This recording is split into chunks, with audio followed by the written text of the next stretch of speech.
Muy buenas tardes, profesor. Mi nombre es Brigitte Salcedo Carguancho y en el presente trabajo abordaremos las dificultades y la manera en cómo las personas que padecen el síndrome de Gilles de Tauret han aprendido a sobrellevar sus tics nerviosos. También analizaremos los prejuicios, estos famosos prejuicios que afectan gravemente a las personas que padecen de este síndrome, pues su autoestima se ha visto afectada gravemente. En la mayoría de los casos, las personas que padecen de este síndrome tienen muchas dificultades para encontrar un trabajo estable, una pareja e incluso les imposibilita formar una familia. ¿Y esto a qué se debe?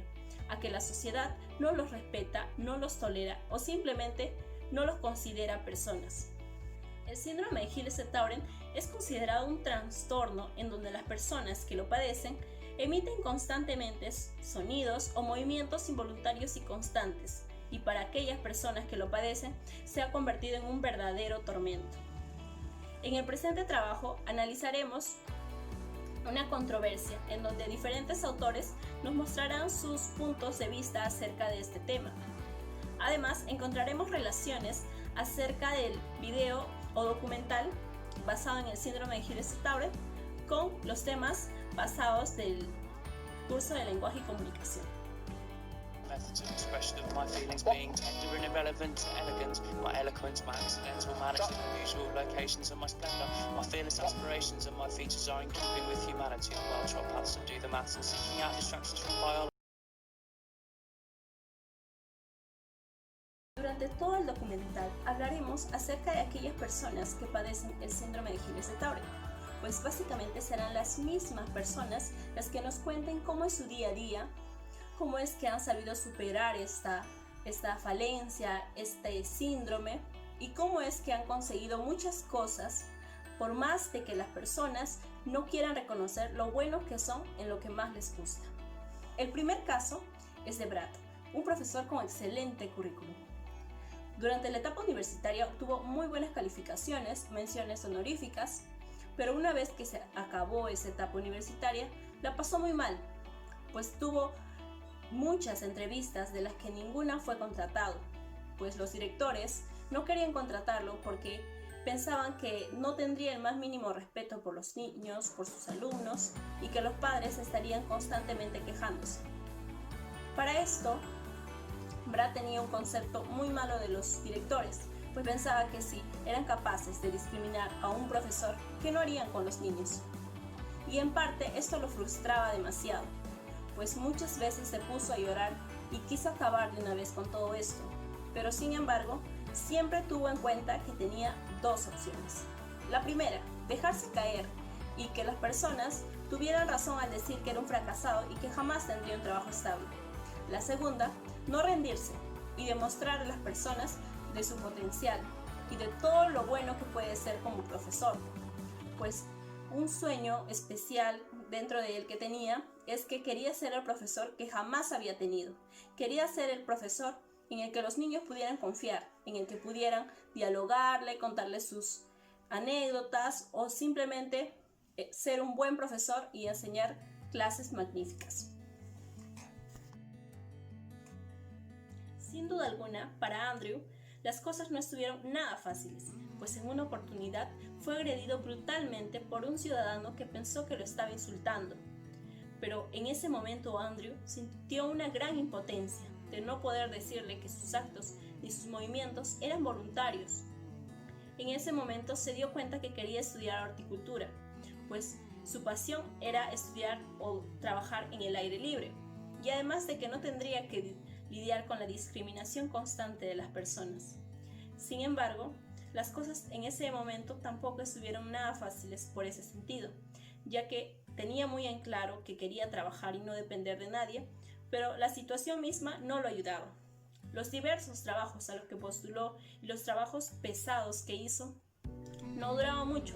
Las personas o los jefes tenían muy claro que tenía el síndrome de Tauret, pero los trabajadores no lo aceptaban como era, así que tenía que ser despedido cuanto antes. Las constantes humillaciones que recibía Andrew lo llevaron a pensar muchas veces que se quedaría solo, y también llegó a pensar cómo se suicidaría. Sin embargo, encontró el camino con Dios, y a partir de eso, encontró un buen trabajo, un jefe que lo estima, los amigos que se divierten mucho con él, conversan con él, una esposa maravillosa que ama sus imperfecciones, incluso llegó a tener hijos. Sin duda, la vida ha mejorado mucho para Andrew desde que encontró el camino con Dios. Mi nombre es Lucía Jimena Julca Valdés y voy a continuar con la exposición, con las partes de controversia del video, ideas principales y secundarias. Empecemos primero por la controversia del video. En el documental Malditos Tics se mencionan y ejemplifican los problemas y las adversidades que pasan cada uno de estos personajes mencionados en el video que padecen del síndrome de Tourette.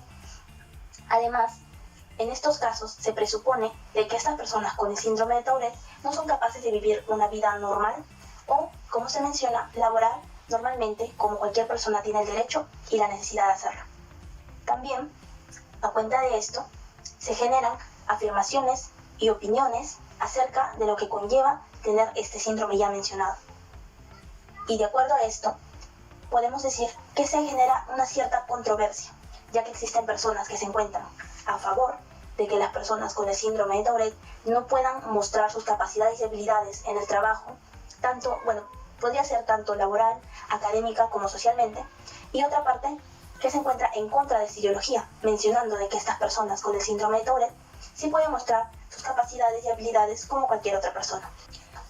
Las oportunidades laborales de las personas que padecen el síndrome de Tourette no son muchas, ya que estas personas padecen de tics motores y tics vocales, que de alguna u otra manera hacen más difícil que ellos puedan laborar normalmente o socializar.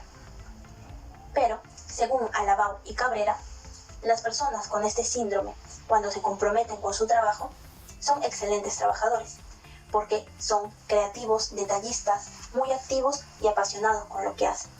Esto podemos verlo reflejado en el documental en cada uno de los casos que se mencionan. Por otro lado, el síndrome de Tourette se manifiesta mediante tics. Estos tics perjudican a las personas que tienen el síndrome de Tourette a la hora de conseguir un trabajo, y eso genera que estas personas tengan sentimientos de depresión o decaimiento. Además, tenemos de que existen diversas afecciones que podrían afectar a las personas con el síndrome de Tourette. Dos de ellas podrían ser el trastorno de déficit de atención e hiperactividad o el trastorno obsesivo-compulsivo, entre otras afecciones, las cuales podrían perjudicar aún más el desarrollo social y laboral o académico de estas personas. Dentro de este ítem, ideas principales y secundarias, tenemos la idea principal, la cual relaciona el síndrome de Tourette con respecto al trato social. Existen muchas personas que por el desconocimiento o por el temor al observar los tics que tienen estas personas con el síndrome de Tourette, los excluyen, tratando de no relacionarse mucho con ellos por esas situaciones. Y esto ocasiona de que las personas que sufren el síndrome de Tourette se depriman, tengan sentimientos de odio hacia sí mismos e incluso lleguen a querer suicidarse. Pero ante esto también tenemos casos en donde existen personas que sí tratan de dar oportunidades a estas personas que padecen el síndrome de Tourette, como en el video se mencionó el caso de Brad. Dentro de las ideas secundarias tenemos dos ideas. La primera es el síndrome de Tourette en relación con sus dificultades y el síndrome de Tourette en relación con el manejo de los tics. En la primera tenemos de que las personas con el síndrome de Tourette sufren tanto emocional como físicamente por los tics. Como mencioné, existen dos tipos de tics, tics vocales y tics motores, que pueden ser tanto complejos como simples. Dentro de los tics vocales tenemos el hablar, escupir, resoplar. Dentro de los tics motores tenemos el parpadear, hacer muecas faciales, entre otros. Pero la más perjudicial se podría decir que está dentro de los tics vocales. Dentro de los tics vocales, en el lado complejo, solamente un 10 o 15% de personas que padecen el síndrome de Tourette la sufren. Esto podemos observarlo en el documental en el cual se manifestó la historia de Andrew Johansson, el cual era parte de este 10 o 15%. Estos tics vocales complejos o tics motores complejos hacen incluso más difícil la vida de las personas que padecen este síndrome. Dentro de la segunda idea secundaria, que vendría a ser la relación del síndrome de Tourette con el manejo de los tics, podemos ejemplificarlo con la historia de Lillian, la cual fue un personaje más del documental Malditos Tics. Lillian desarrolló una técnica para poder disfrazar o reprimir los tics que ella tenía. En este caso podría consistir en que si tenía un tic de cabeza, podría disfrazarlo acomodándose el cabello. Pero ella manifiesta también en el documental que esta represión que ella hace hacia los tics le genera mucha tensión y estrés, por lo cual al final, al tratar de reprimir nuevamente los tics, ya no se le es muy fácil, ya que estos tienden a expresarse libremente e incluso con mayor intensidad que antes. Mi nombre es Angie Tanta y continuaré con la última parte de la exposición. Dentro del curso de lenguaje y comunicación encontramos relaciones con el video con dos temas, el proceso de la comunicación y la comunicación no verbal. La comunicación no verbal está referida al proceso de comunicación, pero sin el uso de las palabras. Esto lo manifestamos con gestos, movimientos, el manejo corporal con otras personas, el uso de imágenes, colores, incluso la forma en la que nos vestimos. Todos estos dependen del contexto en el que nos encontremos, y la mayoría han sido aprendidos, dependiendo del entorno social o familiar en el que hayamos crecido. Ejemplos, pues, el gesto de la mano para saludar o los movimientos de las manos que acompañan nuestro lenguaje verbal. El síndrome de Tourette, con sus tics vocales y motores, es involuntario. No se trata de una manifestación aprendida por una persona. Serían parecidos a los autoadaptadores, que son inconscientes. Estos no se usan en la comunicación con otras personas, pero sí comunican el estado emocional de la propia persona. Aún así, estos difieren con los tics porque los tics no comunican nada acerca de una persona. En una persona con este síndrome, este movimiento no significaría una afirmación o que esté molesta o irritada. En todo caso, los tics en la comunicación serían unos distractores, pero no pertenecerían a una comunicación no verbal hecha por una persona. Estos tics alteran el proceso comunicativo entre destinador y destinatario.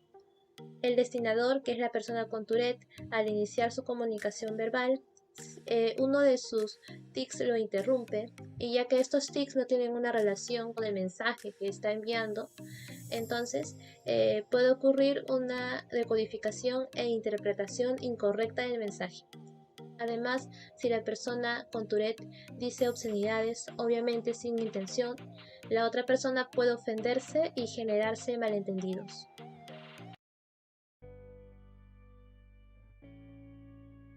De acuerdo a los casos observados, las personas que padecen de Tourette tienen dificultades para conseguir trabajo, pero lo hacen.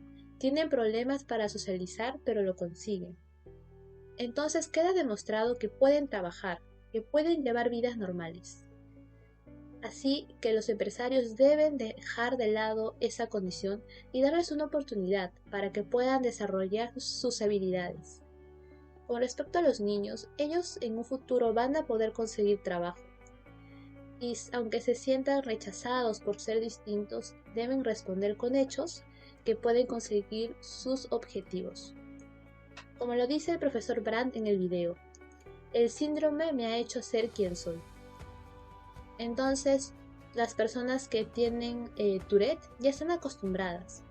Así que lo que nos toca de resto es ser tolerantes con ellos, no juzgarlos, ya que ellos aprendieron a no juzgarse a sí mismos. La falta de información con respecto a este síndrome nos podría hacer pensar que es un problema conductual y no neurológico. Entonces creemos que con este video se brinda información acerca de la naturaleza de este síndrome y nos ayuda a entender los problemas por los que estas personas pasan a diario, hasta poder sentir admiración por la forma en la que lo superan. Entonces la pregunta es aquí, si ellos, a pesar de tener una limitación tan grande, pueden conseguir sus metas, el resto de nosotros, que estamos bien, ¿por qué no podríamos hacerlo?